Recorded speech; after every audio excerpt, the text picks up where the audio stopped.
Welcome, dear listeners. I'm Jonathan Carlin. And I'm Benjamin Carlin. And we invite you to join us through the Griffin door, your one-way ticket to the enchanting world of Harry Potter. So grab your wands and dust off your broomsticks and join us as we unlock the riddles inside Goblet of Fire, Chapter 22, The Unexpected Task. Oh boy, Indeed. I gotta tell you, as per always, we gotta talk about the chapter art just a little bit. We've got Ron here depicted in sort of like a swirl of what is Fleur Delacour's long villa stranded hair. Crazy long hair, much longer than you might have expected. Maybe. It's like we got a little bit of like a Rapunzel situation going on. We do, unless it I guess it kind of disappears behind his neck, and then it's like her aura like sweeping off her or something. I think that's probably. I do think that's probably more or less what they're going for. However, this depiction of Ron is just so not how I picture Ron. He looks like he's smelling fresh bread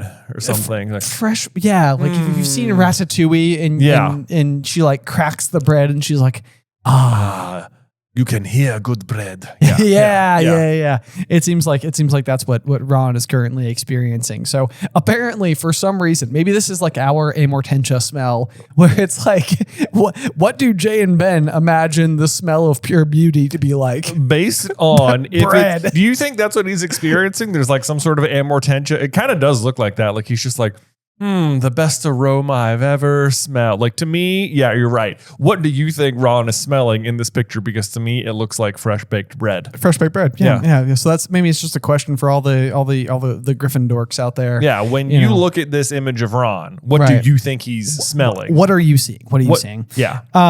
However, it does kind of go back to something we've talked about in previous chapters, especially inside of Goblet of Fire. There's a definite like crossover when it comes to the effects of the Imperious Curse and whatever Vila magic is. Yeah. And I know I've said it multiple times, but I definitely think it's like no mistake that both spells and like creatures are introduced inside of the same story and have like largely the same effect, and they don't seem to impact Harry in the same way that they definitely impact Ron. Definitely impacting Ron here. You'd think they did practice throwing off the Imperious Curse on here, so you'd think maybe he'd be a little more aware of it, but I guess not. Maybe that's like one of those things where it's like he's just completely off his guard. Maybe that's like part of what makes like the Vila so powerful. He's not practicing constant vigilance. No, definitely not. Mm-hmm. No, almost the exact opposite. The other kind of interesting thing that I think about the unexpected task is that one of the common trivia questions that we get asked, whether it's in the Jay versus Ben's or in like our live shows or something, is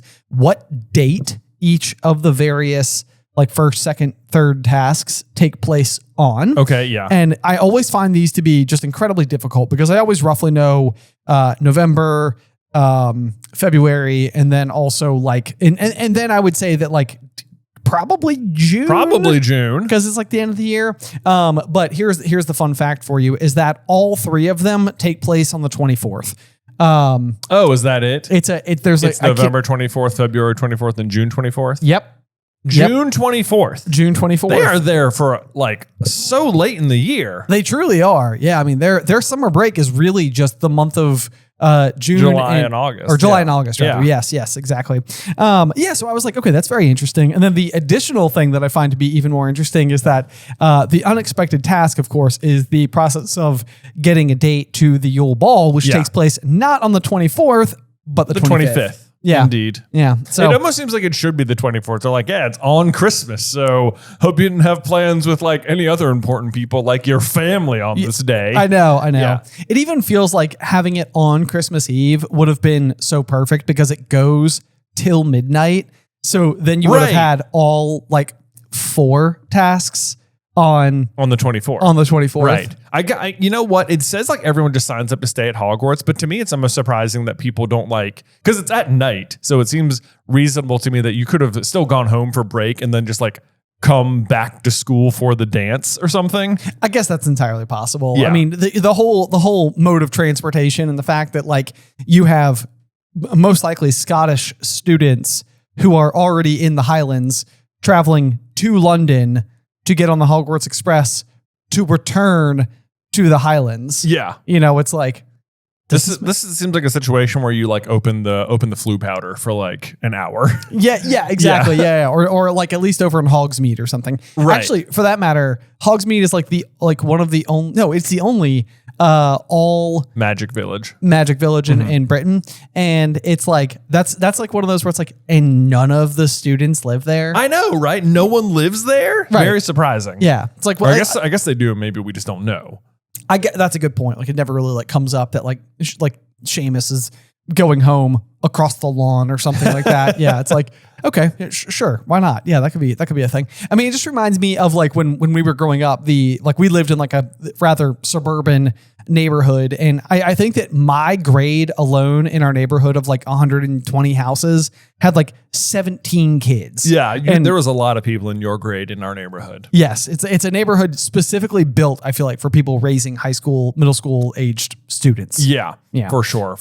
I know. I feel like there were people in my year, I suppose, around, but it was like maybe 5 or 6 of us. Not as many. I definitely had like a thick concentration. You did. I feel like there was like 6. Yeah, I think there was like 6 or 7 of us, and like, but also everyone was like kind of in different social circles. Yeah, absolutely. Yeah. Anyway, so not just a little aside there about us. Not that it matters at all. Right. Anyway, let's get into the chapter itself. So this one, I had to kind of adjust our first sentence tradition. Yeah. You could do it a couple ways. Okay. So first, like technically, what it would be is Potter. And then the dragons arrived because it is Potter exclamation point. Right. But it's McGonagall talking, so it's like Potter. Yeah, Potter. And then the dragons arrived, right? Yeah. Which makes it look like look out. But I think it reads fun. It's still the same. It's like Potter, Weasley, will you pay attention? And then the dragons arrived. Yeah. It's like there's something urgent coming, and the urgent thing is dragons. Yes. You read it like, will you pay attention? Because a dragon is on its way. Yes. In fact, here they are.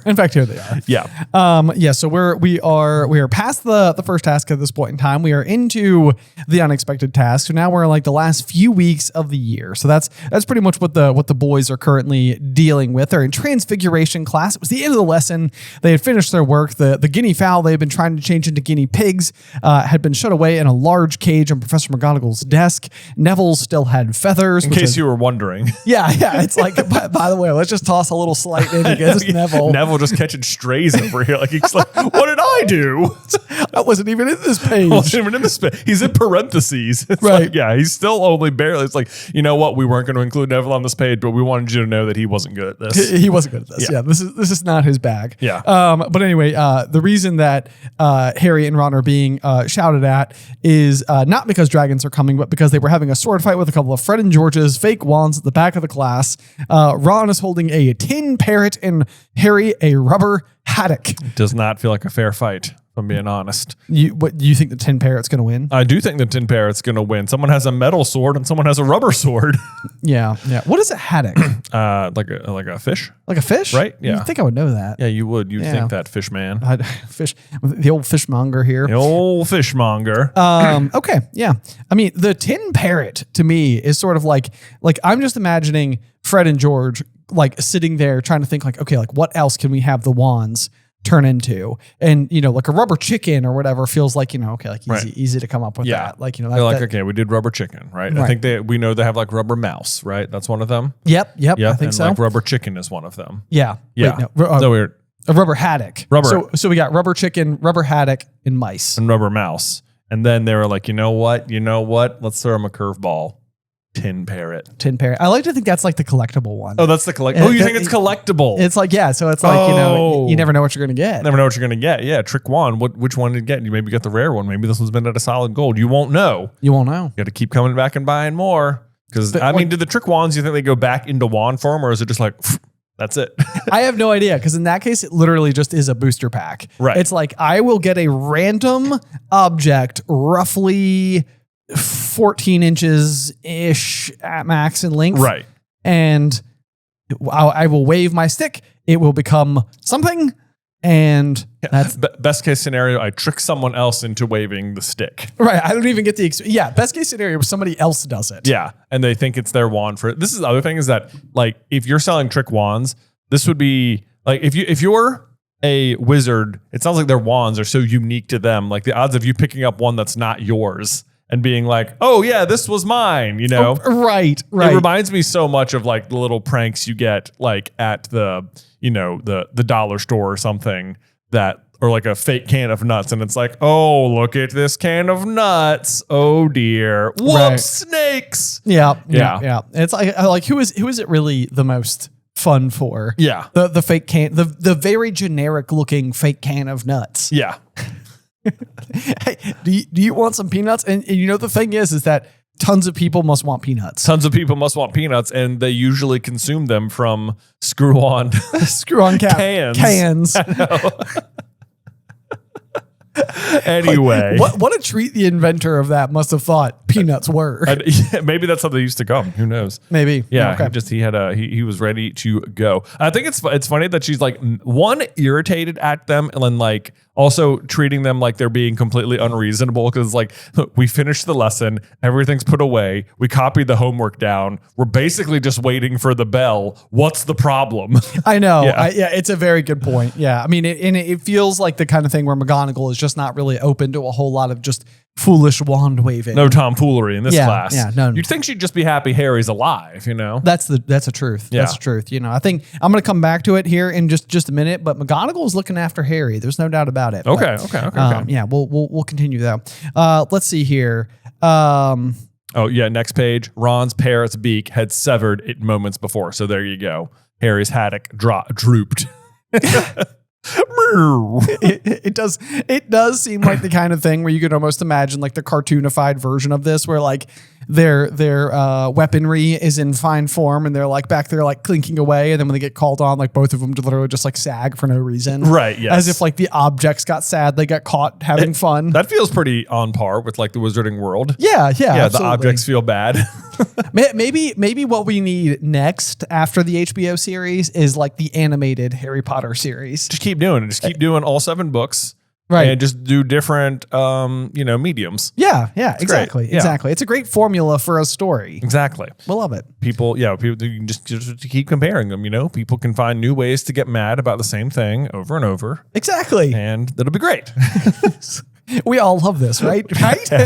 Everyone can't wait. This is the thing. I feel like so much. Now I'm going to take a quick tangent here to talk about the HBO series, where I feel like so much of the criticism I keep seeing is like, no one asked for this. And I'm like, are you kidding me? I feel like literally everyone was like, you know what would be great is if they did Harry Potter, but like as a TV show, so you could like spend more time with it. I was gonna say, You know, it's like if you think nobody asked for it, then you just haven't been as close to the fandom as we have. Right. I think like maybe what you mean is like it's too soon, or like it would have been great if they did that instead. But like people have absolutely asked for this. Yes. I mean, that being said, I completely understand the sentiment of people who are like, I would love a Founder series, a Marauder series, a new thing. A new thing, yeah. To like add to the existing canon. Yes. Because everything they've added so far otherwise is The Cursed Child, which great show in person, kind of a terrible read.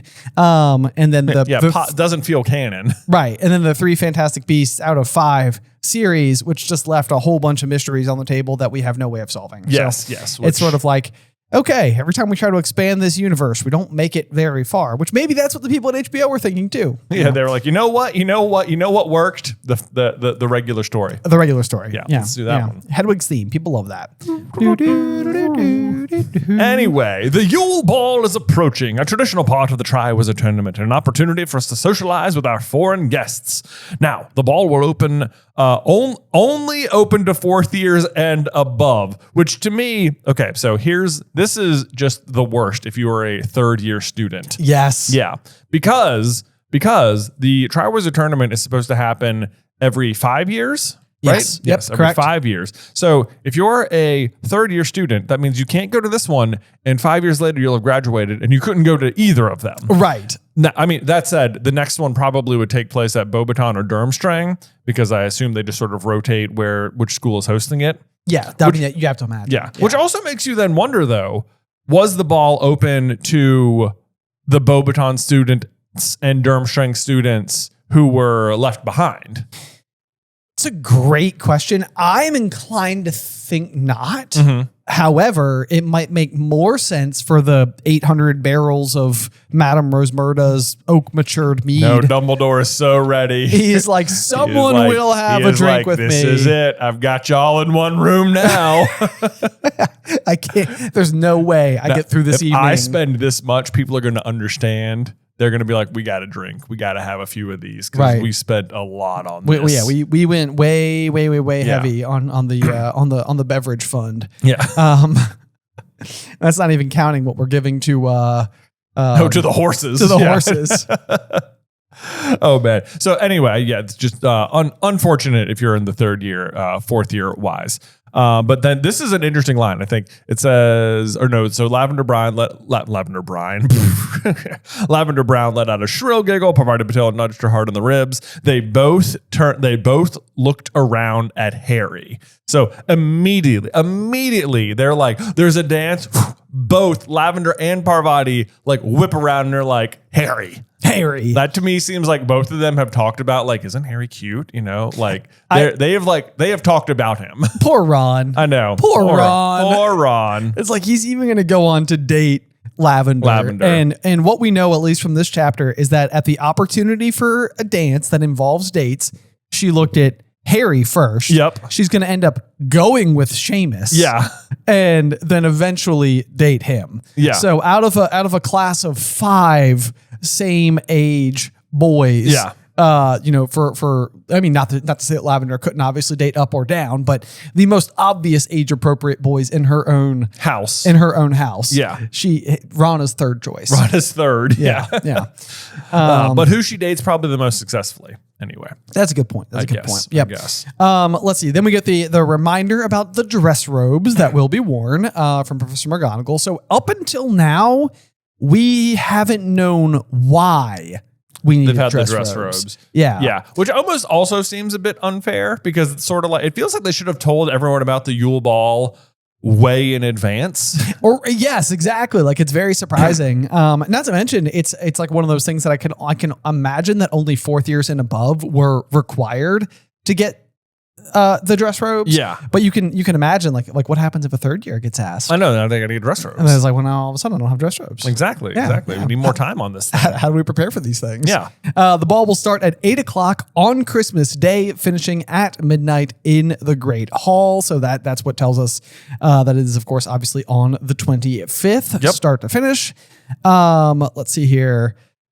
I love this slide. It says, the Yule Ball is, of course, a chance for us all to let our hair down, she said in a disapproving tone, to which I was like, oh, come on, McGonagall, like, have a little fun. You used to play Quidditch. Right. I mean, I feel like McGonagall seems like she like there's like a layer of her that could be fun. Yeah. You know, at specific times when she's not like, doing her duties of teaching and such. Yeah, she's got to have fun sometimes. Although she does have a bit of like a tragic backstory when you go through and like reread everything that she's kind of like been through per her article on Pottermore. Yeah, that's true. She had like her one true love, Dougal McGregor, or I can never remember if it's Gregor McDougal, but I think it is Dougal. Yeah, I think it's Dougal McGregor. Dougal McGregor. And he is a Muggle man, but I believe that Minerva's own mother like gave up her magic in order to be with Minerva's father, Reverend McGonagall. Yes, and I think it like kind of like devastated her mother to have like given up this aspect of herself. Mm-hmm. And then I want to say, like, did Dougal McGregor like back away because he didn't want like the same thing to happen to her? There's like something like noble about it. There is something like that. And then she goes on to, does she marry her like boss at the ministry? Yeah, so she ends up, I feel like we're piecing it together from like memory right now, but I believe what happens is that like in her late 20s, she's working at the ministry and she has like a superior at work who has like favored her. And I think that she declines the advance because she's still sad about not ending up with Dougal McGregor. And then it's not until like way years later. Yeah, like maybe when he's not her boss anymore. Urquhart, is that his name? Oh, that sounds right. Oh, it does. Yeah. Anyway, so they end up getting married for like a few years, and then he passes away. Then he gets sick and dies. Yeah. And then she moves back in at the castle full time. So I can see a world where she's just been through so much that at this point in her life, she's like, I've got no time for romance. I ain't got time for this. Yeah. Ain't nobody got time for that. What a like people are like, I signed up for the this podcast so that I could listen to two experts talk about it. Listening to you guys, like, is it? No, could it be? That's what happened. That's what happened. Is that yes? McGonagall fell in love with the Muggle man. It didn't work out because her own mother was a witch and she hid it from her husband, and it was devastating. And then so that she didn't get married to Dougal, she married her former boss from the ministry, and then he died, and then she started working at Hogwarts. So, right. There you go. If you want to read more about it, it's on the Pottermore archives on Wizarding World. We'll link it below. Yeah, there you go. There you go. Anyway, maybe that's the reason that she's a little high strung. That's what we're going for. Yes, perhaps. But anyway, yeah. So the next line is, but that does not mean, Professor McGonagall went on, that we'll be relaxing the standards of behavior we expect from Hogwarts students. I will be most seriously displeased if a Gryffindor student embarrasses the school in any way. Ron. Yeah. Don't have a big huffy jealous scene about the champion from Durmstrang or something. Definitely don't do that. It would be exactly counter to the entire point of the opportunity to socialize with our foreign guests. Completely missing the point. Don't think so, Ron. Don't think so. So the bell rings. McGonagall pulls Harry aside and basically letting him know that the champions and their partners, to which Harry's like, what partners? Yeah. Professor McGonagall's Say like, what now? Professor McGonagall was like, seriously, how thick are you? Yeah. Looked suspiciously at him as though he was trying to be funny. But also it's like he's never been to a school dance before. No, I know. Yeah. This is like the first time that we're gonna have school sanctioned dating happening at all. Yeah. But this is the point that I think is very interesting, that like Harry's basically like, I don't dance, and McGonagall's like, yes, you do. No, incorrect, sir. And he's like, he doubles down and he goes, I'm not dancing. And she says, it is traditional. You are a Hogwarts champion and you will do what is expected of you as a representative of the school. So make sure you get yourself a partner, Potter. And so this was like the line where I was like, okay, McGonagall, I think, has got like, we always talk about Harry's father figures. You've got, Hagrid, Sirius Black, Albus Dumbledore, probably Lupin in there a little bit. Yeah, more than Sirius, some would say. Yeah. And then he's got like his then he got like the mother figure, which is probably Molly Weasley. If I'm being more wide open about it. But then here's McGonagall over here. McGonagall. She, day one, is like, hey, you're going to be on the Quidditch team. Day 4, which I mean, day 4 is year 4. Yeah. She's like, you need to learn to start dating. Yeah. Now. Get yourself a date. Get yourself a date. You do need one. It is expected of you. It is expected of you. Yeah. You heard me, Potter. Oh, dear. So in a very final sort of way. Oh, man. What did I write here? Would he have... because the question is, if Harry wasn't a champion, would he have still gone about finding a date for this? Like, would he have even cared to go? It's a really good question. It's a really good question because, like, I mean, Harry, I think, to his credit, for the most part, like, as much as like Draco gives him a hard time for his fame, that Harry really had no hand in creating or cultivating in any way, shape, or form. Like, Harry doesn't like being the center of attention. Right. He's not exactly a social butterfly. Right. So it is curious to know, but it's a cool, fun event. So maybe if you don't have all the pressure of being the champion and having to lead the event off, right, maybe then it's just much more fun to just find somebody you could go with for fun. Yeah, right. For fun. Yeah. I think there's no way he doesn't go, because obviously he's going to stay at the castle anyway. Right. He's not going back to like Privet Drive or anything. I don't understand how they don't come up with Ginny and Hermione very quickly. I mean, they're literally their eventual partners, which I am going to assert means that there is already some amount of pre-established like something. Well, I mean, even in this chapter, it's going to be clear that Hermione, at the very least, has like considered Ron as a romantic partner. Right. And Ginny is definitely up. Ginny's clearly, yes, considering Harry. I do love that, like the whole scene at the end of this chapter where the table gets like turned and flipped and kicked around, and it's like on every single person loses the upper hand. Yes. Like, over and over. It is very fun. But so now Harry has to find himself a dance partner. And I love when he's comparing it to fighting the dragon. He's like, now that he'd done the ladder and was facing the prospect of asking her to go to the ball, he thought he'd rather have another round with the dragon. Then, like, it can be scary to try and ask someone to one of these things. Dude, that's exactly what I wrote. I was like, this is so teenage relatable. Like, Yes. I think that I would have been reading this book around the time I would have been in like 8th or 9th grade, maybe.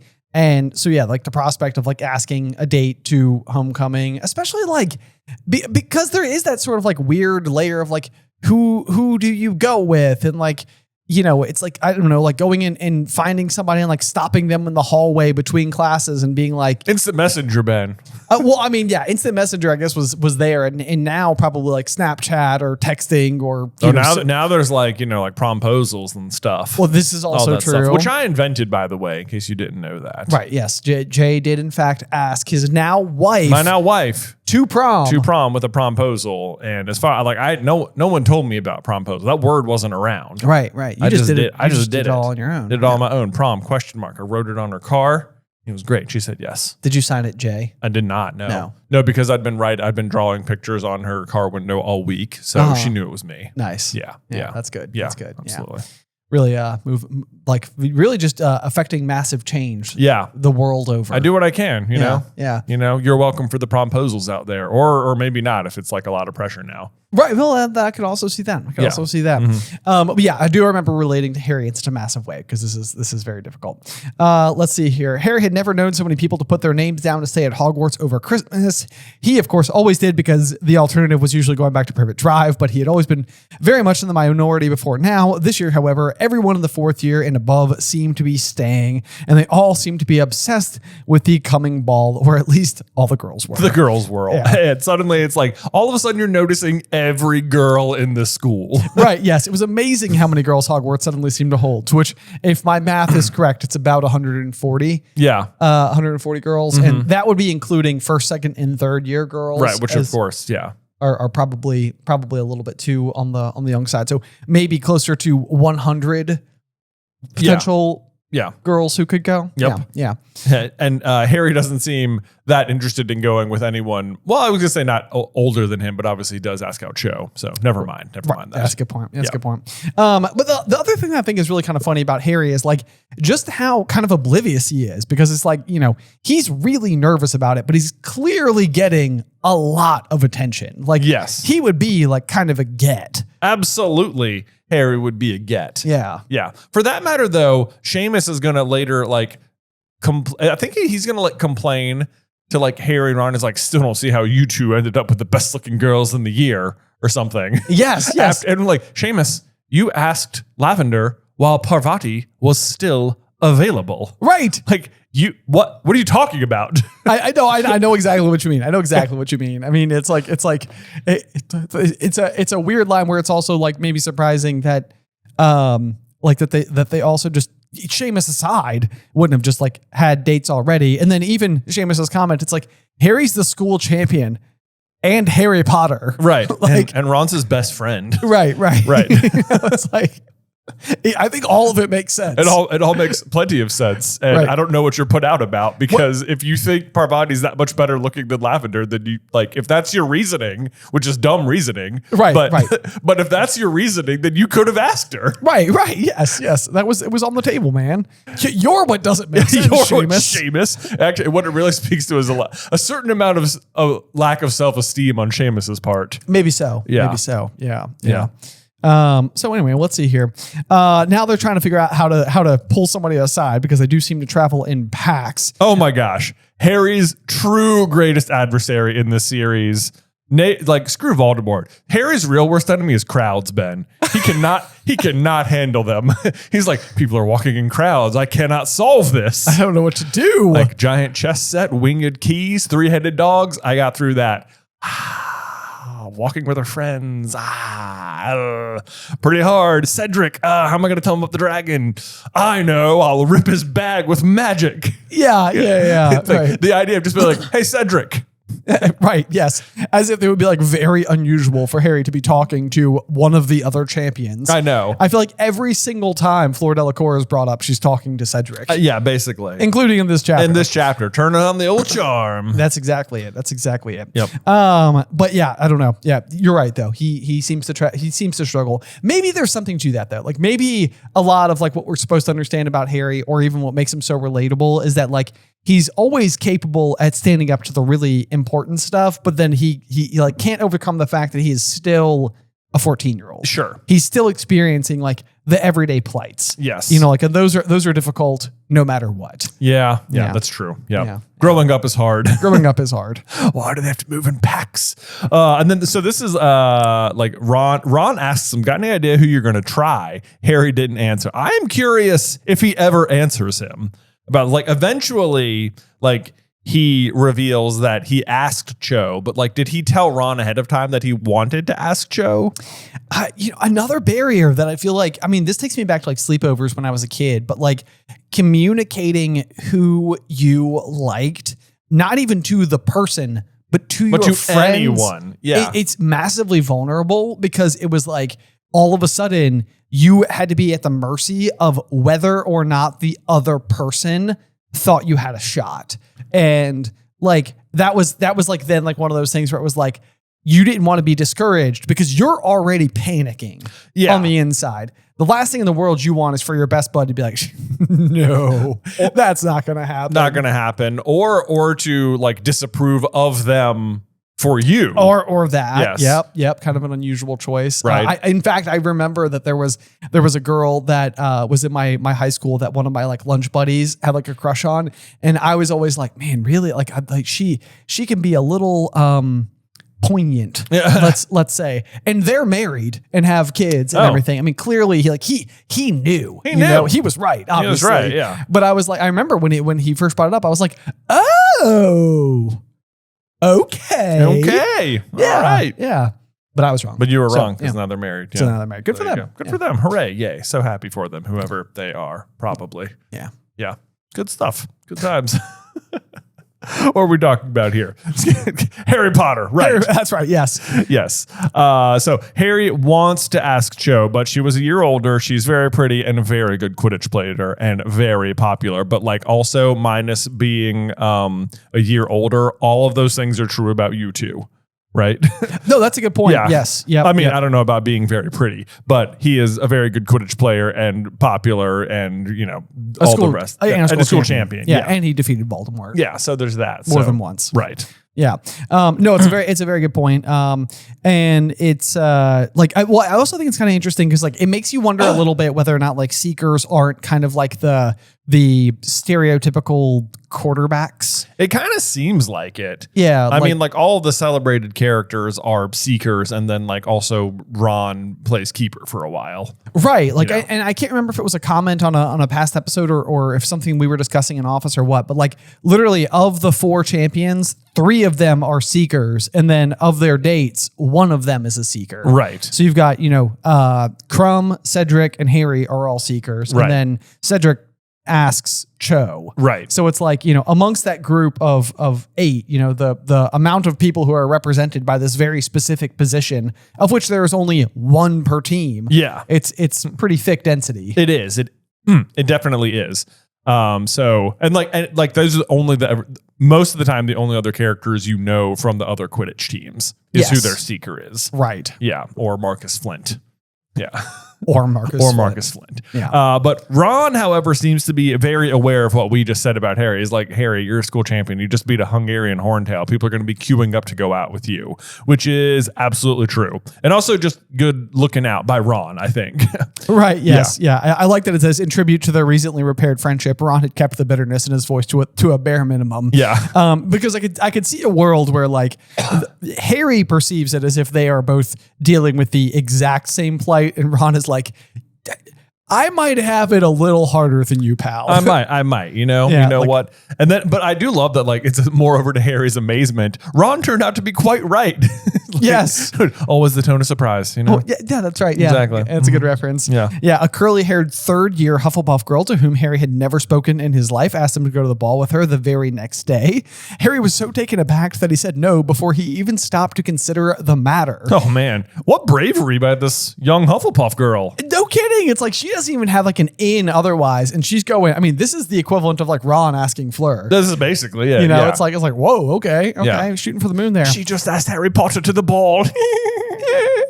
Actually, this is another one that I remember. The first time I was ever asked to dance was at 4-H camp when I was like a wee lad. Yeah, same. And same. I remember the girl's name was Danielle. and she asked me, and I was like, I did the exact same thing. Like I was so shocked that I think I was out there like dancing with my buddies, like just bopping around. You know, bopping around like you do. As you do. I don't think I danced for the rest of the night and only like sort of like kept trying to like steal glances with this girl from like across the room. Right. Because now I was like hyper focused on her. I was like, wow, like I should, why didn't I say yes? Would it be weird to go over and ask her now? Right. Yeah. Like, she already asked you. Oh no. Yeah. Anyway, so did you dance with her? I did not. Oh, you did not. I totally chickened out. Yeah. Oh, sorry, Yeah. dude. Yeah. That's all right. That's all right. We survived. That's okay. All right. And by we, I mean, I'm sure Danielle's doing well. Sure, yeah, wherever she is now. This podcast's carp girl. Yeah. Oh no. Danielle from 4-H. Yeah.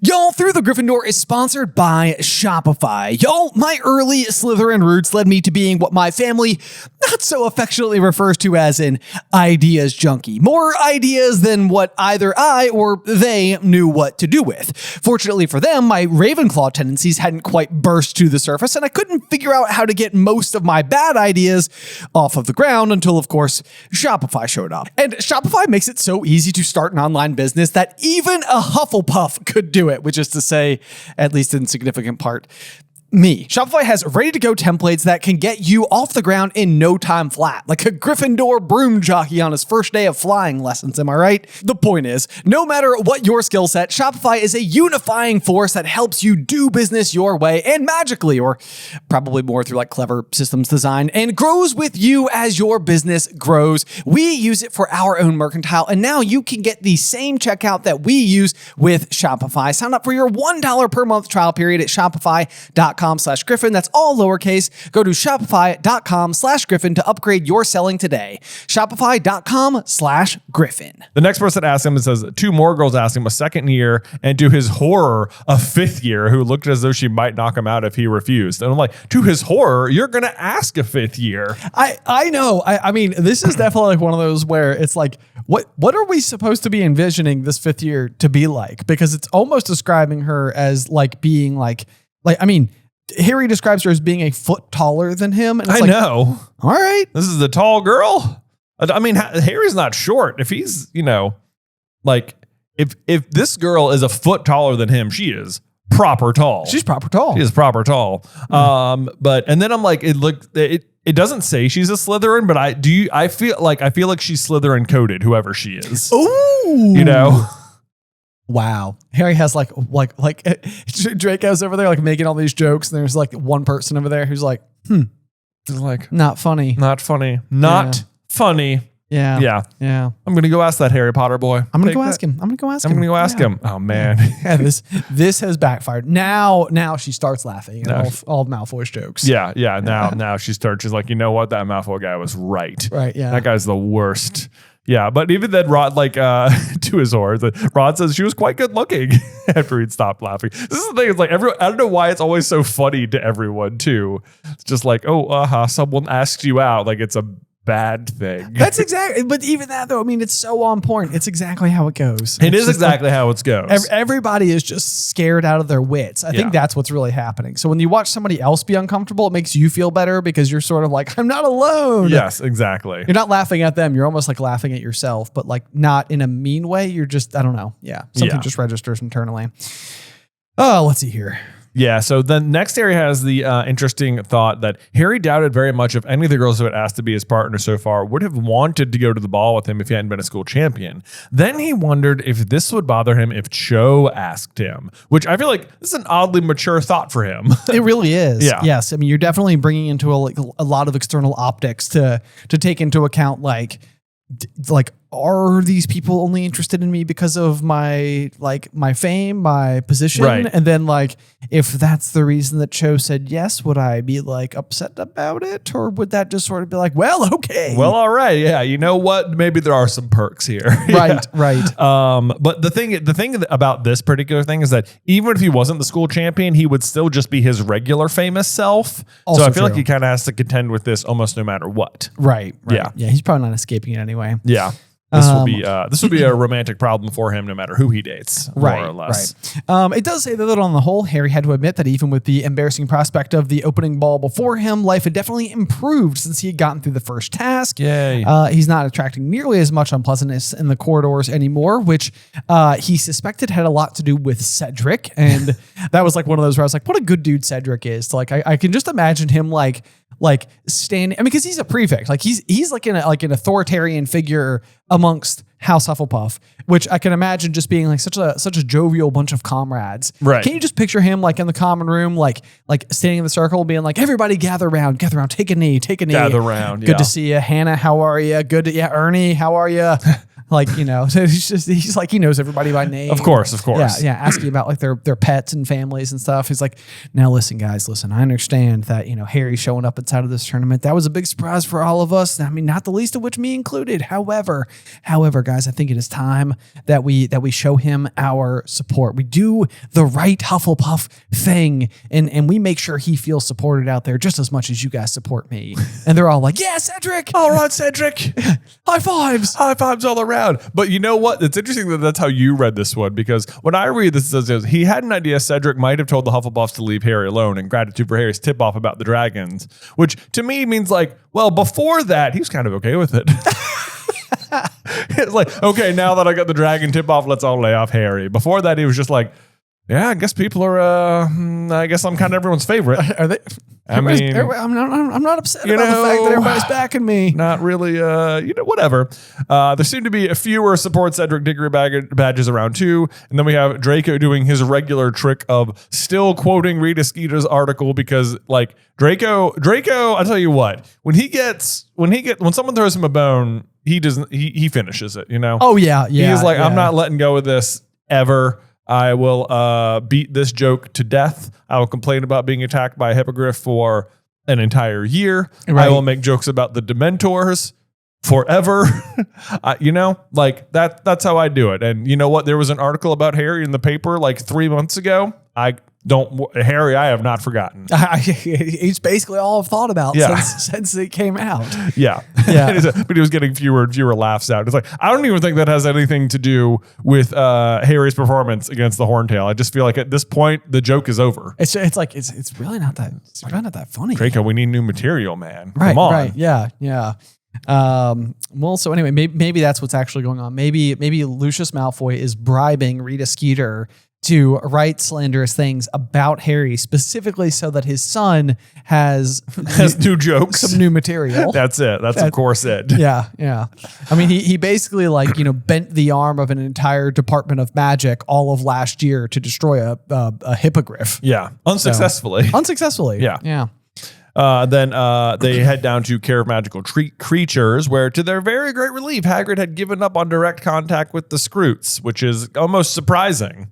But finally, I guess he's learning. He's finally starting to realize that maybe these things are just a little bit too dangerous. So it just says they are merely sheltering behind his cabin today, sitting at a trestle table and preparing a fresh selection of food to which to tempt the Scroots. And this is where you start to feel like maybe like criticisms of Hagrid's teaching are warranted a little bit, because it's sort of like, it sounds like they're just basically back there cutting up dragon liver. Oh, is that all they're doing? I mean, I think so. Yeah. Yeah. I mean, it's like they're kind of not really doing anything. Yeah, I guess not. Like his whole year is just a big research project on Scroots.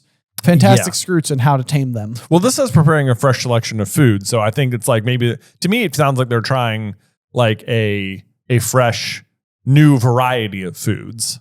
to try and like feed to them. Sure. Yeah. But I mean, like it still feels like not instructional, more experimental to me. Yeah, well, absolutely. It's experimental. Yeah. Yeah. It's very much like a lab kind of class, isn't it? Right. But then they ask him about how the interview with Rita Skeeter went, and he says, well, I told her we've been friends since I went to fetch you from the Dursleys. And then they're like, he seems like, she was upset with how the interview went because he wasn't saying horrible things about her, and Harry's like, oh, of course she did. She can't keep writing about tragic little hero I am. It'll get boring. And I'm like, will it get boring? Because you just fought a dragon. Like, dragon fights aren't boring. And like, not to that end, it's like, why does she have to write about Harry at all? Like the rest of the Triwizard Tournament is happening, and that's also of interest. Crumb is in the tournament. Yes, I know. Yeah, it's like international Quidditch sensation Victor Crumb. It's like there's plenty of just other things to talk about. It's like she's like shoehorned herself into. I mean, this is like where it goes back to the Lucius Malfoy thing. It's like there's other stuff to discuss here. Right, like she has got absolute tunnel vision on Harry, or is at least being paid to have it, possibly. Yeah. She wants a new angle, Hagrid, said Ron wisely as he shelled salamander eggs. You were supposed to say Harry's a mad delinquent. And but he's not. said Hagrid, looking genuinely shocked. I know, so pure Hagrid. I know, it's like he's too good to recognize that somebody else could potentially have ill intent. Yeah. It's like, he's like, why would somebody do that? That seems ridiculous. I can't even fathom a reason for it. Right. And then I love Harry being like, they should have interviewed Snape. Potter's been crossing lines ever since he first arrived at the school. I am frankly surprised that she has not interviewed Snape. It does feel like exactly Harry's luck for that to happen. Yeah. Actually, I guess I can't. I say that, but I can't also imagine Snape agreeing to do an interview. Oh, that's a fair point as well. Yeah. So maybe she has been bothering Snape, and he's like, no, I'm not doing it. He's like, I would never do an interview with a newspaper. I don't care about press clippings like Harry Potter, the worst student who ever attended the school. Write that down. I was going to say, was that on the record or no? Oh man. But no, I love that Harry is interpreting or suggesting what Snape might say, which is that Potter has been crossing lines ever since he first arrived at that school. And then Hagrid's like, said that, did he? Well, you might have bent a few rules, Harry, but you're all right, really, aren't you? Yeah. And it's like, yes, Hagrid, 100%. He's all right. He's all right. Yeah. And so they ask Hagrid if he's coming to the ball, and he tries to play it cool. It's like, thought I might look on it. Yeah. To which I just crossed out entirely and wrote the real subtext, which is, yes, I can't wait. I've got a date and everything. Should be a good do, I reckon. It's like, oh yeah, he is so excited. This is his chance. He can't wait to go to this thing. This is the moment. Then he does ask, he says, who are you taking? And Harry's like, no one yet. And Hagrid doesn't pursue the subject at all. So it's like, I wonder if Hagrid's just sort of dealing with like his own internals, on this particular subject. He's like because it's like they will both have plenty reason to be there. Yeah. And they may, due to their statures, may be limited in some capacity to potential dance partners themselves. So it's like maybe Hagrid's like not sure whether or not to be like, well, maybe I'll just like see what happens when we get there, or like do you more formally ask should we go together? Well, because you have to imagine like, does the staff bring a date to a school dance? That's a good point. Like if you were like chaperoning homecoming, you wouldn't be like, I gotta get a date though. That's a good point. Yeah. That's a very good point. Right. So maybe that's more it. Just hoping to run into each other while they're there. Yeah. But here we go. Here we get the rumors about the Yule Ball. They're flying everywhere. For instance, that Dumbledore had bought 800 barrels of mulled mead from Radamose Murta. Harry thinks this is complete rumor, but to me, I'm like, oh no, Harry, this is the most believable thing here. This is Dumbledore's chance. Right. He is like, okay, we are all going to be here. We're going to be in the same place. It is a scheduled party that I am in charge of hosting, and I am bringing the mead. It's like there will be cups of it literally everywhere. If you were talking to me, then by definition, we are having a drink together. It is going to be great. I'm going to order pork chops and drink mead with other people and not by myself in my office. It is going to be the best night of the year. Let's go. That's right. 800 barrels, Rosmerta. There will be no avoiding it. Like it's more than students you have at the school.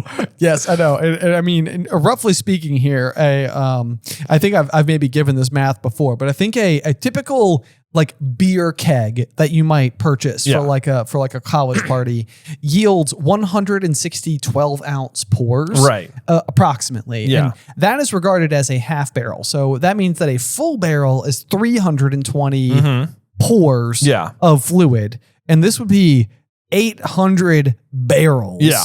So I mean, what's 800 times 320 for like 24,000 or something? Yeah, let's see here. So 800 times 320 is 256,000. Oh, I missed a zero. Yes. Yeah. So if in fact this was correct, and let's quick math here. So if there's about 280 students at Hogwarts, because it's 40 students per year, and assuming just for easy math that years 1, 2, and 3 don't go, and all of 4, 5, 6, and 7 do go. Right. Then that means we're shy, 120 students, which would bring us from 280 down to 160. 160. Yeah. Yep, exactly correct. And then add back 24 students for 12 from Beauxbaton and So Durmstrang.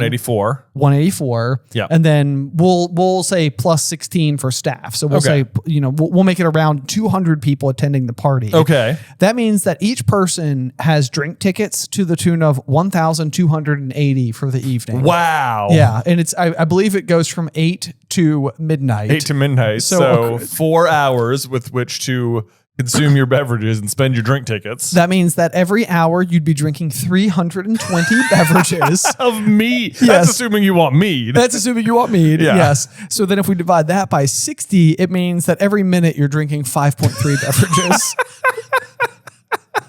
Can you imagine? Every minute you're drinking 5 drinks. Oh man. It's too many. It's drinks. too many. It's too many. So maybe 800 is a bit high. Maybe. Yeah, assuming that barrels and kegs are comparable. Although to me, it sounds like if you were to ask me, barrels would be bigger than kegs. Yeah. I mean, right. I think so. Yeah. I think so. I mean, unless we're dealing with like a little tabletop barrel or something. I mean, it seems like sometimes in old timey fantasy looking environments, they'll have like a keg that's like table mounted or something. I mean, even if he had 800 tabletop barrels, that would still be way too many. Especially because the other thing too is that most of these students are underage. Exactly. Yeah. Well, what counts as underage? I mean, they're allowed to drink the butterbeer and stuff. It's good. Jay, I have no. Who's to say? We have exited the area of the story that we have hard evidence around. Well, look, all we know is that Dumbledore's trying to have a drink with somebody, and this is his chance. Maybe. I love it. It did seem to be a fact that he had booked the Weird Sisters. Yes. So that's fun. That's true. I feel like this is mentioned just to bring up the Wizarding Wireless Network, which is like a very long setup for Celestina Warbeck to show up on the radio at Christmas later on, but then also for Potter Watch to exist at all. Yeah. So the Wizarding Wireless Network I also think is just an interesting little piece of trivia there. It's like what is the radio network to which you may listen to popular musical groups in the Wizarding world? Wizards must think that Muggles are super into radio. They're like, you guys got wireless here, or and they're like, radio? You mean radio? I know what that means. I studied it in Muggle studies. You're talking about the radio, and it's like I'm talking about the internet. Yeah. It's like way better than magic in so many ways. But also worse in many ways too. Worse in many ways. Yeah. Depends on the day or the context. Yeah. Let's see here. So then some of the professors like Flitwick are basically just they understand that the students are just completely preoccupied with everything else that's going on. So they were just allowed to play games in lessons in Flitwick's class, which also does remind me of being in band class, like the day before break. And it was just we're definitely just watching a movie today. Yeah, right. Come on now. But he spent most of it talking to Harry about his perfect summoning charm, to which I just can't imagine there was that much to discuss. I know, right? It's like, wow, the way that you achieved perfection on that kind of baseline charm. I mean, goodness gracious, we could go on about it for an hour. I mean, he had them read 3 books about it, if I'm not mistaken. It's a good point. It's a good point. Maybe it's highly complex, but then just also like highly used, so you just get really good at it. I guess so. Yeah, maybe it's one of those. That's what I would think. Right. However, not all the other teachers were so generous, and it says not all the other teachers. Then it goes on to list mostly every other teacher that Harry has. Right. Including Professor Binns, who, for example, is plowing on through his notes on goblin rebellions. As ever. There must be nothing but goblin rebellions in wizard history. It is always goblin rebellions. Always. Like literally, I mean, this is like going back to his summer homework over like before year 3. Yeah. This is what Florian Fortescue is helping Harry with over a year back. Goblin rebellions. And it's still goblin rebellions. Still there. But it was amazing how he could make even bloody and vicious goblin riots sound as boring as Percy's Cauldron Bottom report. Like, but at the same rate, though, like that makes you a bad teacher. It absolutely It's does. like, why is Dumbledore allowing this? This is poor. It's like Dumbledore, who of all people knows the power of like knowing history and like trying not to let it repeat itself and stuff like that. Like why is he letting Binns continue to do this? A good teacher is somebody who can make the subject matter important to you regardless. Yes. Yeah. So then Professor McGonagall and Moody were still making them work the last second of their classes too. And Snape, of course, would no sooner let them play games in class than adopt Harry. Staring nastily around at all of them, he informed them that they would be testing their potion antidotes during the poison antidotes. Oh, poison antidotes. I'm so sorry. During the last lesson of the term. So, you know, that's always great when you discover that you're going to have a test on the last day. Again, this is also, though, like, how long are they studying antidotes for? Because this is what Slughorn is teaching them about in year 6, and Snape has been spending all year teaching them antidotes. I know. You know? I mean, it does seem like the kind of thing that would be rather vital, but I just can't imagine how many different ways. Like, it seems like once we get to Half-Blood Prince, we get like a much more concrete explanation of what like these antidotes would be, and it seems like while each one would be different, it seems like they would be like applicable in every direction. Right. It seems like you can. It's like what they do in Half-Blood Prince is like there's a way to cast spells on the potion to figure out what the ingredients are and how much was used, and then there's like a counterpoint to each ingredient, and then you have to assemble the counterpoints and brew them or whatever. Right, and it like neutralizes it. Yeah, and it like neutralizes. So you just put all the opposites in there. But like one of the things that Harry is going to forget to put in his antidote thing in this chapter is the Bezoar, which if you'll recall is the thing that just acts as an antidote by itself. Right. Which makes it sound like whatever antidotes they're concocting in his 4th year here are so complicated that the Bezoar is just a part of it. Right, yes. But in even advanced potion making, the book that Snape himself has marked up, he's just crossed out how to do antidotes and just says, just shove a Bezoar down their throat. Yes. So the other explanation there could be then that Snape is making them do all this, and it's just like, just put a Bezoar in there. That's actually doing all the work. The rest of it is just busy work. Ha ha ha ha. Right. Exactly. Yeah. Exactly. It's like, yeah, that's all the heavy lifting right there. What's everything else doing? Who knows? Yeah. Nothing. Apparently. Who's to say? Yeah. Anyway. So Ron goes complaining about it, says, evil he is, bringing a test on us the last day, ruining last bit of turn with the whole thing. And I love Hermione just like, you're not exactly straining yourself though, are you? And he's like building a castle of cards. Like I could like just hear this situation. I could like watch it happen. And like, yes. Even Harry's like, it's Christmas, Hermione, as he was rereading Flying with the Cannons for the 10th time. For the 10th time?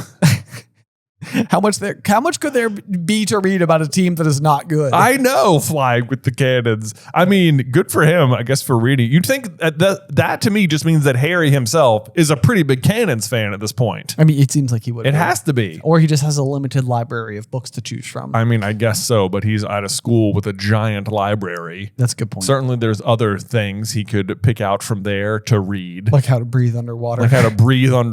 Or what do screechy sounds mean or whatever. Doesn't matter. Yeah. Anyway, but he's also sitting in an armchair near the fire, which just sounds really cozy. It does sound very cozy. And Hermione's, of course, like, I think you could be doing something constructive, Harry. Like figuring out what that egg is, or to asking someone out. That would also be pretty productive. Right. Yes. But Harry, as per always, and this is another piece of like just very relatable high school student thing, is that there were still 2.5 months to go until he needed to know what the screechy wailing meant after all. And Hermione's like, but it might take weeks to work it out. And it's like, I totally get this from Harry's perspective. Like if I had like an essay that was due 3 months from now, there's no way in the world I'm working on it until right now. 2 months and probably 28 days from now. Exactly. I'll be working on that then. Also, she says it might take weeks to work out or like one bath. So, right. We got a brief interchange here with Fred and George, which mostly just seems like a good way to bring the ball back into conversation because they're asking if they can borrow Pigwidgeon from Ron, which is just another also like gentle nudge that they've kind of got like their own subplot. Happening over there. Right. And then anyway, but they end up not being able to use Pigwidgeon. So then the twins are asking like, so do you guys have dates for the ball yet? Nope, said Ron. Well, you better hurry up, mate, or all the good ones will be gone. And then who are you going with, said Ron. Angelina, said Fred promptly without a trace of embarrassment. I love Fred's confidence here. Oh, I know. This is so the Weasley twins the whole way through. A little side note though about Angelina is that she does go on to marry George in time. So just a little note there. But what, said Ron, taken aback. You already asked her? Good point, said Fred. He turned his head and called across the common room, Oi, Angelina.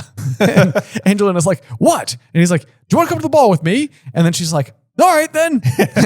Gives him the appraising look like, you, huh? All right, yeah. All right, I'm in. I'm in, yeah. Yep. There you go. Piece of cake. I know. Dude, I wish I ever had this level of confidence, that Fred has at this moment. It's an interesting one, though, because it's like, I can't tell if this would be like me being like overly like mushy or not, but like the informal way in which he asks also suggests like an informal nature to the to the pairing. Yeah. Whereas I think I would be like, well, if I'm gonna like go on like like to the dance with them, like I want it to be like meaningful. Mm-hmm. It's like I think that probably it's like too much in the back of my head, but probably when you're 14, it doesn't need to be meaningful. It's like just go have fun. Right. Just have go find somebody who will like just be like a fun date. Yeah, which is exactly what happens. Yeah. Yeah, they just have a blast. Yeah. But then we have Ron saying, we should get the move on, He's right. We don't want to end up with a pair of trolls. Like, come on, Ron. Oh, boy. And then he's like, I'd rather go alone than say with Eloise Midgen, who poor Eloise gets dragged under the bus again here for her acne. Eloise Midgen is only ever brought up for negative things. Yes. I don't think we ever have a reason to interact with her that doesn't have something to do with her acne, which is not the legacy that anybody is really aiming for there. I know. I'm surprised she doesn't like end up at like the DA meetings or something. I know. It is a little bit surprising. Yeah. It is a little bit surprising. But let's see here. Ron goes on to say that her nose is off center, but it seems like in this particular moment, would you agree with the sentiment that as of right now, Hermione has not been asked by Crumb yet? Maybe. Because Ron says, we don't want to end up with a pair of trolls. Hermione let out a sputter of indignation. Like a pair of what? Excuse me. Like all I can think here is that like they're sitting there being like, who could we go with? We don't want to go with a couple of trolls. And Hermione's like, idiot. I'm right here. Like, ask me. Right now. Yeah. You just watched your brother do it. You know what I actually think is most likely? What? I think that she wants to go with Ron. Crumb has already asked her, and she told him, I'll have to think about it. Oh. And then this happens. And she's like, all right. I'm going with Crumb. Yeah. I bet you're right. I think that's the backstory that we don't have. Yeah. But what happened? Yeah. Yeah. Okay. Yeah. He's like, well, I'll show you. Because we know Hermione is not one to, she is one to be a bit petty in this exact way. She's not immune to also being a high schooler still dealing with romantic emotions for the first time. Yeah. I think it's fair to say that. Let's see here. I hate this line though. So basically you're going to take the best looking girl who will have you, even if she's completely horrible. Yeah, that sounds about right, said Ron. Yeah. It's like, oh, Ron. To that end, it is hard to believe that Harry and Ron haven't considered Lavender and Parvati yet either, though. Also true. Like who are they? Like who? because Ron, it sounds like, because he's going to come up with this plan in a couple of pages where he's like, Harry, we've just got to grit our teeth and do it. You know, we're going to have dates by the end of the day. Agreed? And they're like, agreed. Shake on it or whatever. Right, yeah. I imagine they spit in their hands and then shake hands. Exactly. So it's a spit shake, you know? Yeah. Seals the deal. But then he sort of get like sucked into like Flora's magic and kind of asks her, and it just sounds like it kind of overcomes. Like, I don't think Ron sit out and he's like, I'm pretty much asking Flora. I can't believe I just agreed to do this with Harry. Right. You know, right, like yes. I don't think he planned to ask Flora. So who do you think Ron was gonna ask? It's a good question. Right? It's a good question. Yeah, I have no idea. Exactly. I have no idea. You're right, though, because I mean, it does seem like largely what happens is that Ron has intention to do something, and then Fleur's like Vila magic basically takes that intention and directs it at herself. Right. Yes. So I don't think Ron was ever thought he had a chance of going with her or intended to ask her out at all. It would seem like for someone who's this hesitant, it would seem shocking for him to be like, I'm going to shoot for the moon. Yeah, shoot for the moon. Yeah. Yeah. Maybe she'll say yes. Maybe. But in any case, we'll get to that in a second here. We get to hear the Hogwarts staff is trying to make the castle look as nice as possible. The usual 12 Christmas trees were in the Great Hall, bedecked with everything from luminous holly berries to real hooting golden owls. Don't forget, those are all definitely dragged in manually by Hagrid, who in my headcanon is he made sure he went out of his way to make sure he dragged each of them right in front of the Beauxbaton carriage. Oh, I absolutely think so. I bet that like this year they're particularly large specimens. Really big trees. Yeah. He really he went like all out. Are you seeing this tree? No big deal. I can carry like 12 of these trees, probably all at once if I had to. You know? Do you think he was also wearing nothing but his shirt sleeves? Probably, yes. Hagrid's out there in a tank top in the snow. No, not a tank top. No, it's just the sleeves. It's just the sleeves. Bare-chested sleeves. Yes. Dragging Christmas trees by the Beauxbaton carriage. We once upon a time were making a joke about this because Hagrid, I think, is burying his face in his shirt sleeves. And our interpretation of it was Hagrid basically like torso shirtless, only wearing sleeves. And so we asked Isabel, who is the like on staff graphic designer, to make us a pin design for basically Hot Hagrid. Hot Hagrid. So that design does exist. It does exist. We haven't done anything with it, but let us know if you want to see it. If you want that pin, let us know. Yeah. We can make it happen. But let's see so all the statues have been, or the suits of armor are singing in the halls. So they're singing like, "O come all ye faithful," which is what is Sirius singing in Order of the Phoenix? It's like, "God bless ye, merry hippogriffs." Okay. I was like, wait. I thought the same thing. Is it a different song or is it the same song? That's a different song. Okay. Yeah. Okay. Yeah. I'm not good at these types of things. No, that's okay. Yeah. Okay. I was wondering. I was like, is it the same one? No, but it's not. "O come all ye faithful." So Christian song anyway, I guess, which is interesting. You know? Yeah, it's a good point. They all celebrate. Like there's definitely like a Christian aspect to the school because they celebrate Easter and Christmas and stuff like that. But I'm surprised there's never like chapel or something at this school. You know, like an service? Actual service. You know, Yeah, it seems like the school would offer that. It does feel that way. Yeah. Or maybe they do, and it's just like, I'm not going to church. It's Sunday. I'm flying, man. I'm flying. Oh, man. Let's see. What does church have to do with me? Oh, Harry. Oh, Harry. Anyway, so Harry still hadn't asked Cho to the ball. He and Ron were getting very nervous now. Though, as Harry pointed out, Ron would look much less stupid than he would without a partner, which I guess that's true. I suppose it's always Moaning Myrtle, to which Moaning Myrtle would genuinely love that. Oh, she would. Mm-hmm. She would. Can you imagine getting to walk in, Yeah, float in with the champion. arm and ghost storm with one Harry James Potter? I know. That'd be hilarious. Take that, Olive Hornby. Who's going to the Yule Ball with school champion?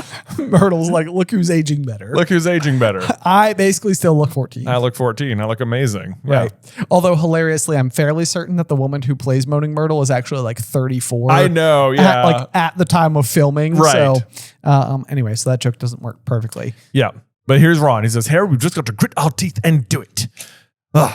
Friday morning, I suggested they were planning the storming of an impregnable fortress. When we get back to the common room tonight, we'll both have partners. Agreed? That was the spit. The spit shake. Yeah, that was the spit shake. Nice. The sound effect was perfect. Thank you. You're welcome. Harry responds with his character defining Okay. Okay. Like, I guess I'm agreeing to that. Right. You've already spit in your hand. Guess I'll do it too. Guess we're doing that now. Yep. But then every time he glimpsed Cho that day during break, then lunchtime, and once on the way to History of Magic, she was surrounded by friends. Crowds again. No. There's nothing he could do about it. No, yeah. Even in the bathroom, she seemed to have an escort of 4 or 5 girls. Well, she is very popular after all. So popular.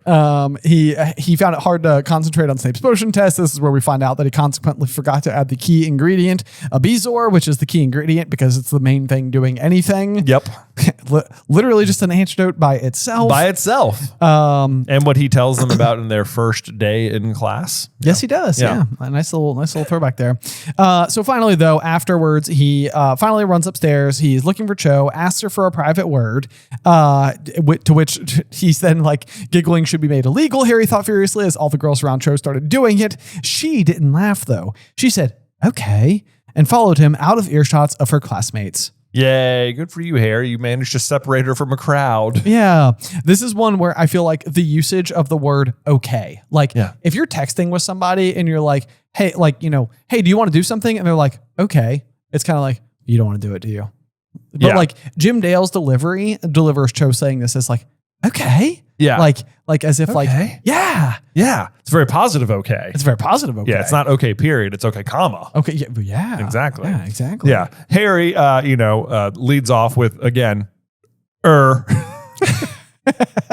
just a singular I wish I kept my counter going. I know. We're really starting to stack them up here.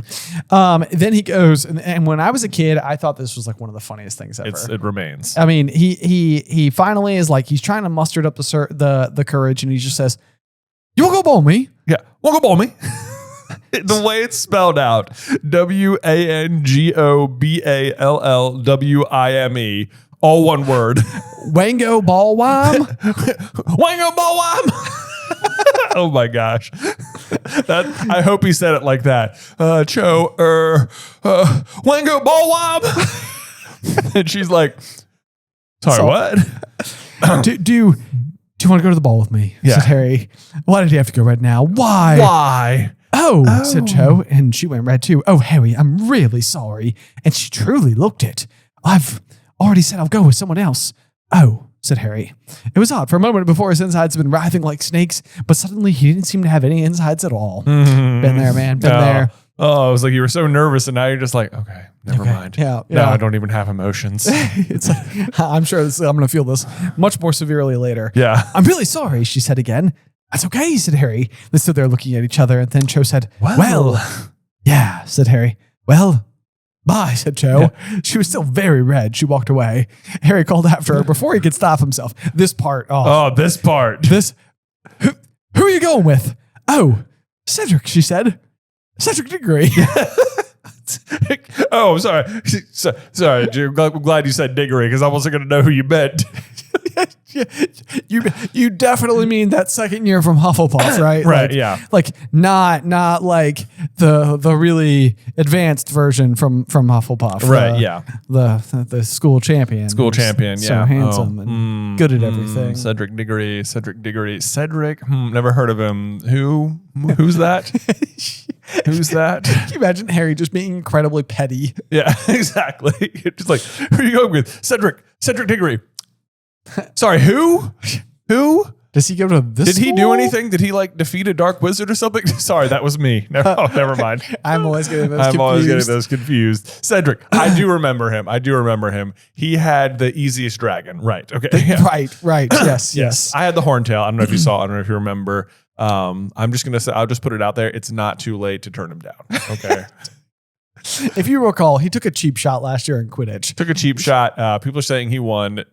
There were 100 Dementors on the field. Okay, like you saw it. When I'm in a game, I always win. I'm in a game. You remember when I played against you? I mean, I remember because I was like, wow, Cho looks amazing today. Right. But right.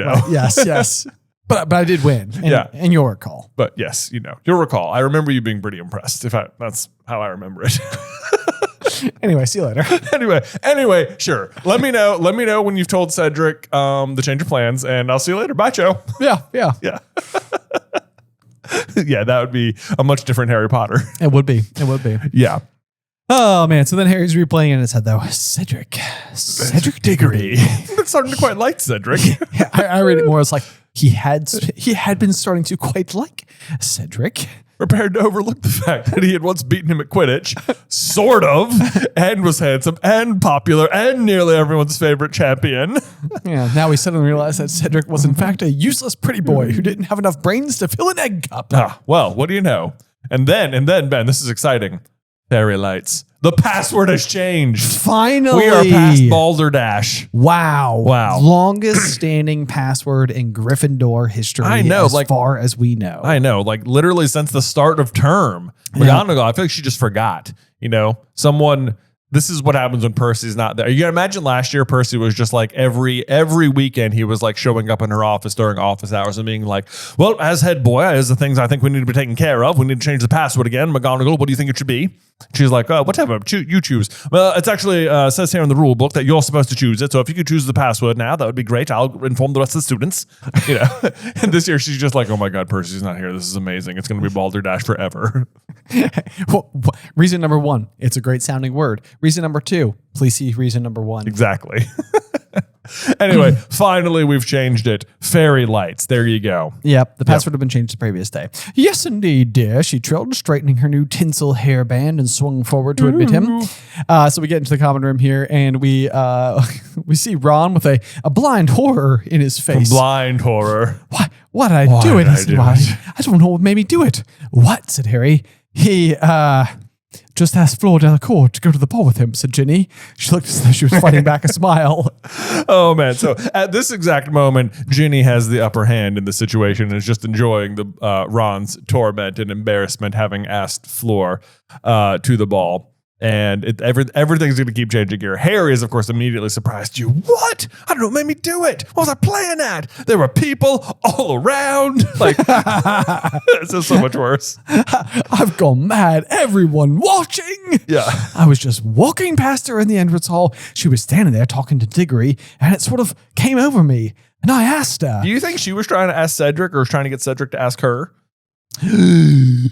Possibly. Yeah. It is surprising that they don't end up going together because it feels like she's been chatting him up the whole year. It does. It absolutely feels like. I feel like when you go back to the weighing of the wands, they like walk in and she's like sort of like tossing her hair back and forth. Yeah.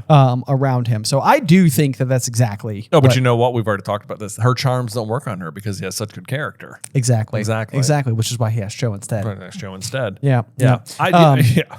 But I think it's exactly what's going on here is that like it's just basically taking like whatever intentions you have and like directing them inwardly. Like so at Fleur.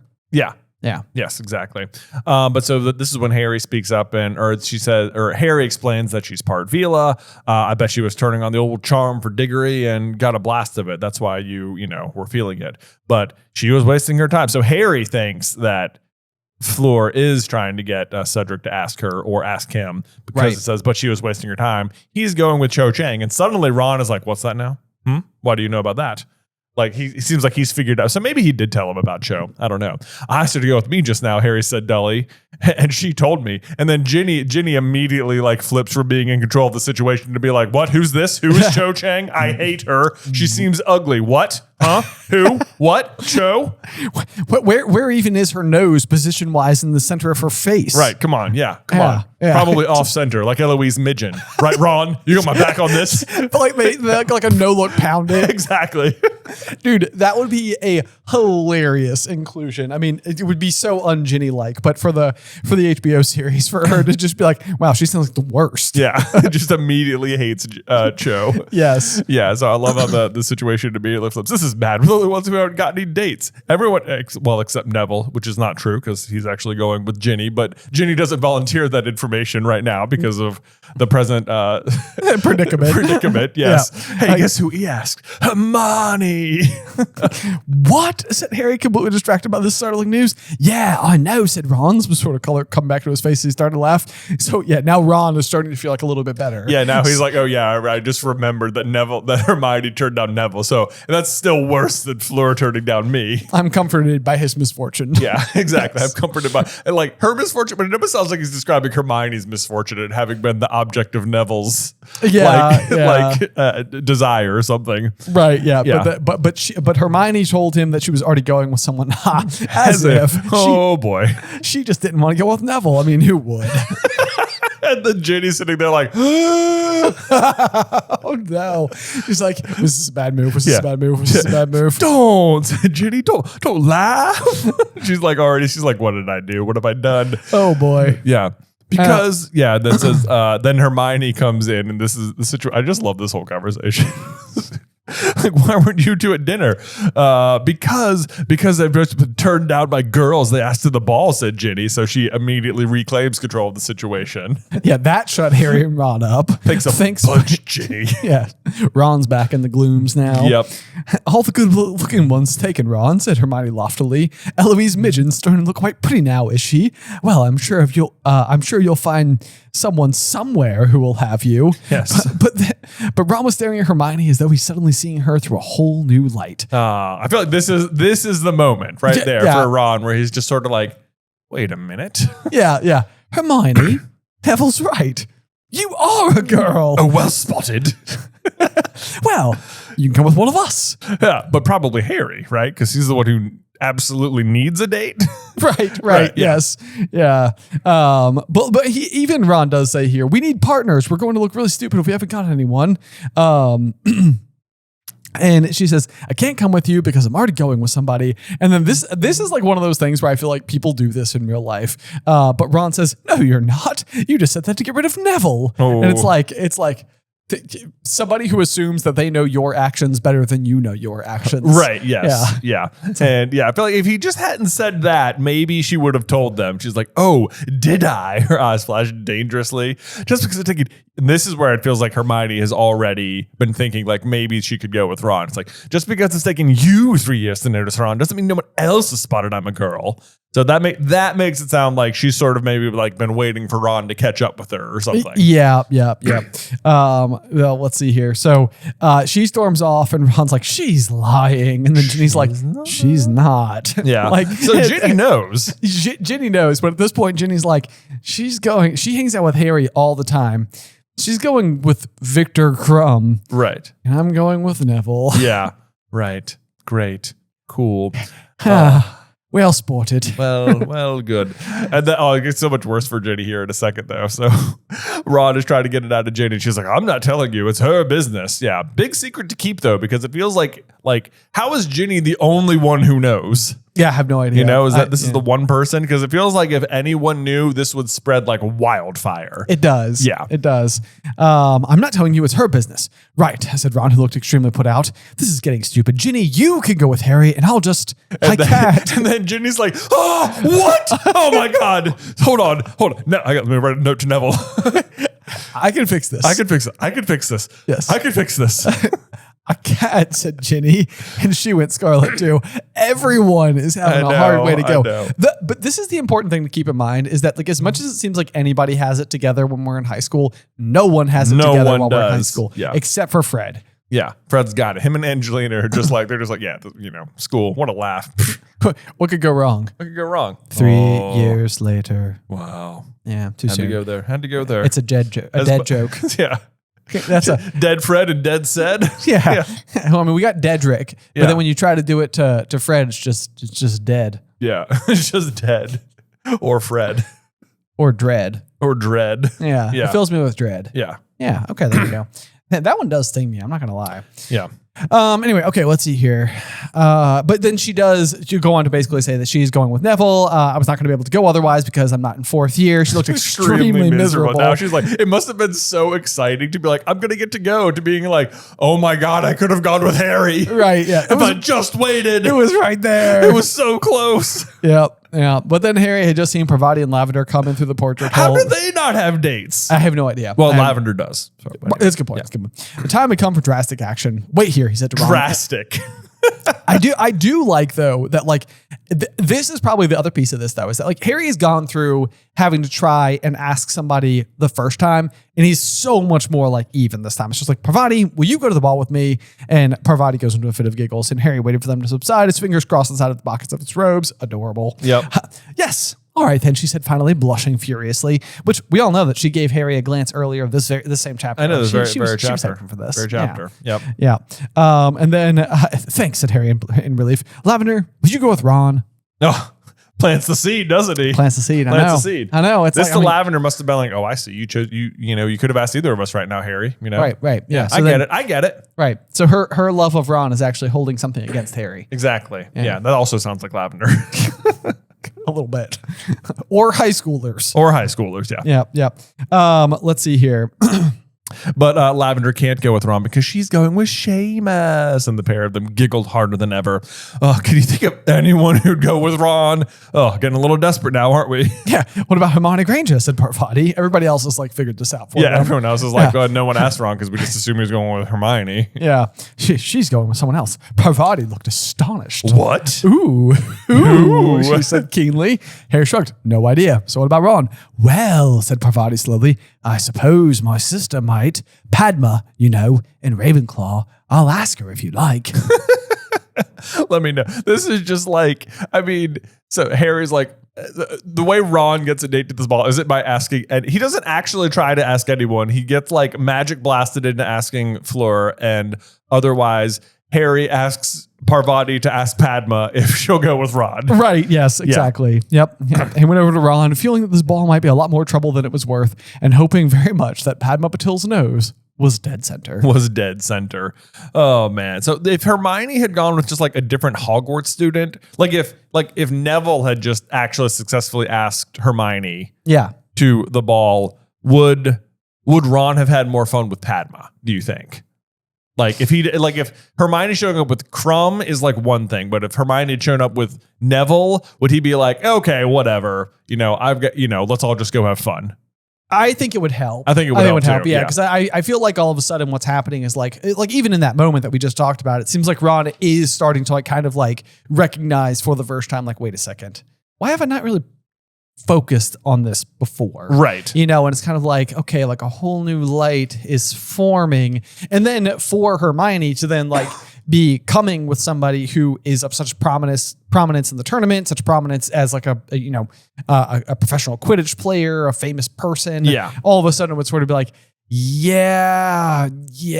Okay. I was noticing her all of a sudden, and now it turns out that other people are noticing Turns her out too. I'm way behind. Yeah. Yes, exactly. Yep. So I think that's probably what made it worse. But I think that he probably just wouldn't be jealous of Neville because it's Yeah, I mean, even in this, he thought it was pretty laughable, even in this exact chapter. Exactly. And I feel like we're laughing at Neville. Neville's obviously like a total gem of a human being. Yeah. Like, I mean, yeah, everybody would be lucky to be with Neville. So we're not actually trying to throw him any shade. The whole chapter is just full of cringe moments that I can't even tell if it's the writing that's cringe or if it's like my own personal past experiences where I've basically been every single one of these people in each of their shoes at some point in time. Exactly. Yeah. Yeah. It's like you just remember what all that was like. It's all just relatable. Anyway, do you have a review for us? I do. This review is from Roanoke Game Master. Whoa. Hey, I know. Roanoke, that's where we are. They say greetings and salutation from Roanoke, Virginia resident, a longtime listener for Super Carlin Brothers and now through the Griffin Door. It's always a pleasure to listen and theorize.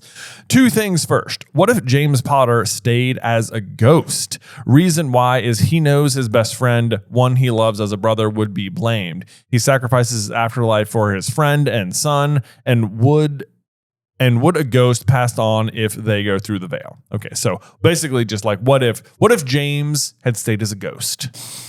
Okay, good question. So I can sort of see the sentiment that they're coming from here, because I think the idea would be that James, like in his own version of like limbo or like, whatever his party looks like, as it were, to use Dumbledore's terms there, he would be maybe aware of the fact that it was Sirius's idea to suggest Peter to be their secret keeper. Like maybe that would leave a huge amount of like guilt on Sirius's shoulders, the ability to go back and offer solace, right, and like clear his name, Yeah, like that's like what real friends do, right? Because I guess as soon as Voldemort shows up, he would know that Peter had betrayed him. Yes. Yep. Absolutely. Right. And then I guess he would have to. I imagine like James would. Like at right away, it's not like Sirius is going to be blamed for anything. I mean, it depends on how much time James has opportunity to contemplate, like whether or not he's going to stay as a ghost or not. Right, or even just like, okay, so Peter betrayed me. Sirius is gonna kill him. I know. He's like he has. I'm sure he has enough faith in Sirius that he's like, well, Peter betrayed me, and Sirius is going to figure it out, and that's going to be bad news for Peter. And I have enough faith in Sirius that I'm okay with that. Right. Yeah. So if you could come back to be like, listen, here's what happened.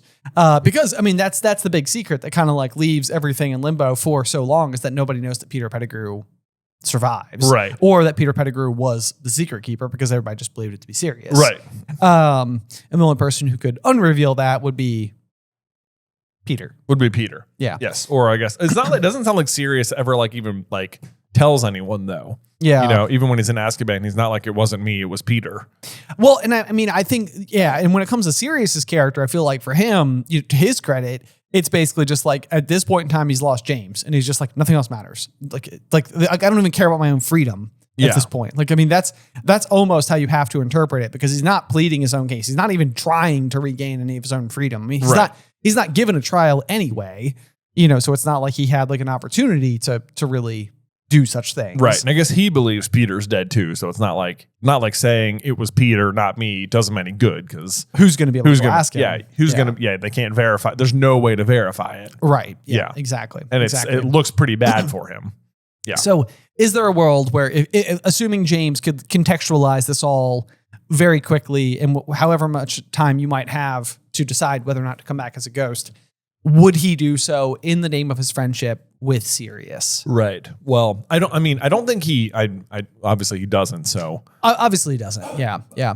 Would he consider it? I would say he probably would. I mean, I could see like a world where the contemplation would come in. I mean, the friendship amongst the Marauders seems so absurdly ironclad. I mean, it doesn't even seem out of bounds for me that the four of them could have at one point considered we'll all come back as ghosts. It'd be hilarious to haunt people together forever. Exactly. Yeah. And we get to be like best buds for the rest of time. Exactly.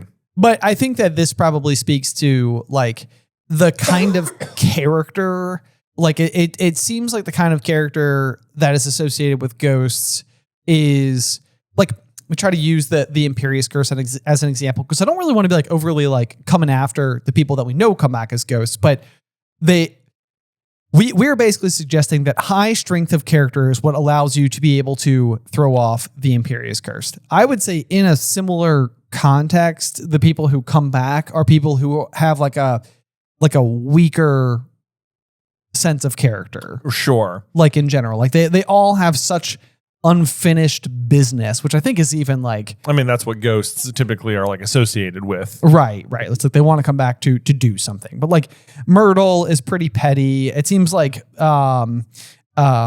Headless Nick can have some measures of self-importance. Yeah. The Bloody Baron basically, I think, didn't permit himself the right to die as his own punishment for having killed the Great Lady, aka Helena Ravenclaw. Helena Ravenclaw, I think, was somebody who just sort of was so caught up in the fervor of who her mother was and the expectations placed upon her. They all sort of have their stuff. Right. And I think that James is just such a whole and complete person. Yeah, I feel like it would, if James stays back as a ghost, I feel like that could be bad news for the rest of wizard kind in some ways, because then he'd be able to be there to talk to Harry. Right. But the whole point, that the whole way in which Harry survives Voldemort the first time and is able to become master of death is by truly accepting death. And Lily literally dies to save Harry. Right. So if then her husband comes back as a ghost, it sort of like undercuts the entire message. Like if Harry has like this somewhat father figure he can talk to and who was his dad, like that he is absolutely going to listen to. Yep. Because it was his dad, then it's like it like kind of teaches him that this is an acceptable like path forward. Yeah. And I think even in its own weird way, even though being a ghost is not the same thing as being like immortal, it's like a shade of it because you always will be.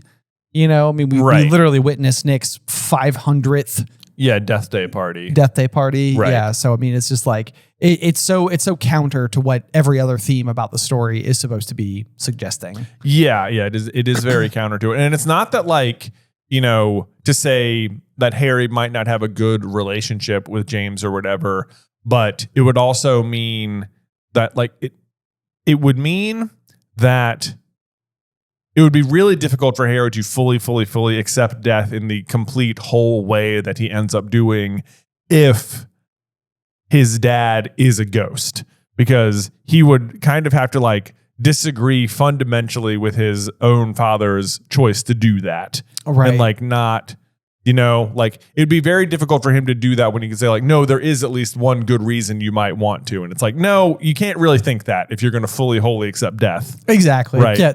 In order to do the forest again, in order to walk into the woods with the intent to die. Right. Like There's no caveats. Exactly. Yeah. It's like, well, at the very least. Yeah. Like, right. Yeah. Like, I mean, I guess it's possible because then you could because then this, and it's like, so I don't know. I suppose you could have like an interesting story where James is basically just constantly suffering, or his advice ends up like not being very good or leading Harry astray a lot of the time or something like that. It is interesting because James has never really also like we talk about a lot with like Draco, who's not really given like the redemption arc that we would like to see.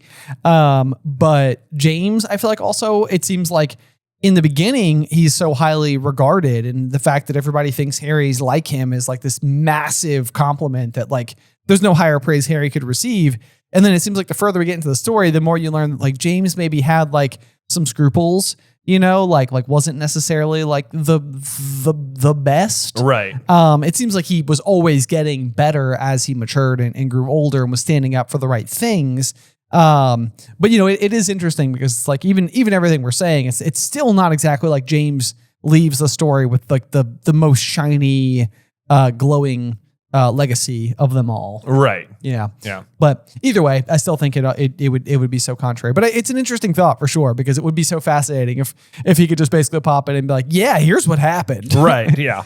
Yeah. So anyway, let me just clear everything up for everyone real quick. It was Peter Pettigrew. We made him the secret keeper. Bad choice on our part. Bad choice. Yep. Mm-hmm. So anyway, yep. There you go. Great question, as per always. But guys, yeah, otherwise we're going to have to tune into next week. Yeah. Thank you so much for listening to this episode of the podcast. Make sure you leave us a review if you want to maybe have your question answered right here, or you can check out our Patreon, where you can listen to the Owlry, where we answer another question from a listener every single week. And so we've got like a big backlog you can go check out on there if you want. Yeah, those are honestly just so much fun, because a lot of those concepts kind of like end up being like little earworms for us, and they kind of like eventually like might make their way into becoming videos for like the Super Carlin Brothers channel. So it's, if you ever wanted to like catch a glimpse as to like what theory crafting looks like in sort of like the you know, the room full of red yarn, so to speak, that's like our first pass oftentimes at like